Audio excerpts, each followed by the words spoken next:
Mari kita lihat beberapa temuan.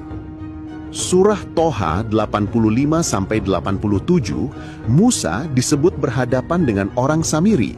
Padahal bangsa Samiri atau Samaria baru ada dan muncul sekitar 722 sebelum Masehi, sedangkan Musa hidup sekitar 1400 sebelum Masehi.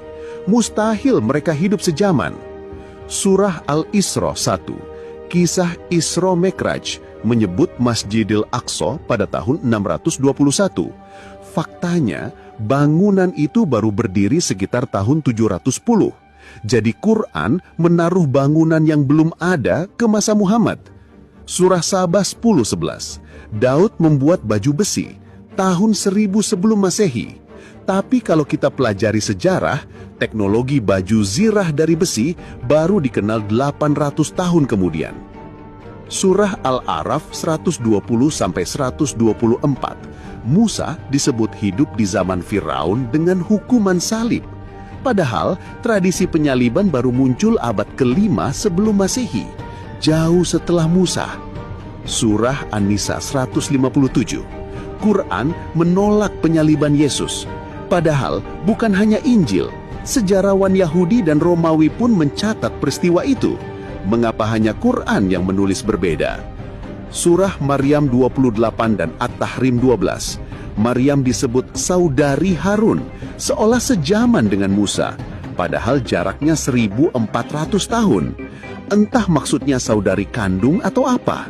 Kalau kitab ini sempurna, seharusnya jelas, bukan membingungkan. Hadis dan sejarah kiblat. Arkeologi menunjukkan masjid-masjid kuno dari arah kiblat bangunannya saat Islam awal itu menghadap ke Petra, bukan Mekah. Baru abad ke-8 arah kiblat berubah. Pertanyaannya, kalau Ka'bah sudah ada sejak awal, kenapa umat dulu sholat ke Petra, bukan juga ke Al-Aqsa seperti klaimnya?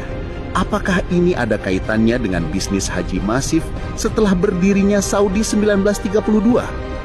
Surah Al-Qasas 38 dan Al-Mu'min 36, Fir'aun dikisahkan berbicara dengan Haman. Tapi Haman hidup di Persia abad ke-5 sebelum Masehi, sementara Fir'aun ribuan tahun sebelumnya. Mustahil mereka bisa bertemu. Surah Al-Kahf 96, kisah Zulkarnain membangun tembok menahan Ya'juj dan Ma'juj. Narasi ini identik dengan legenda Alexander the Great.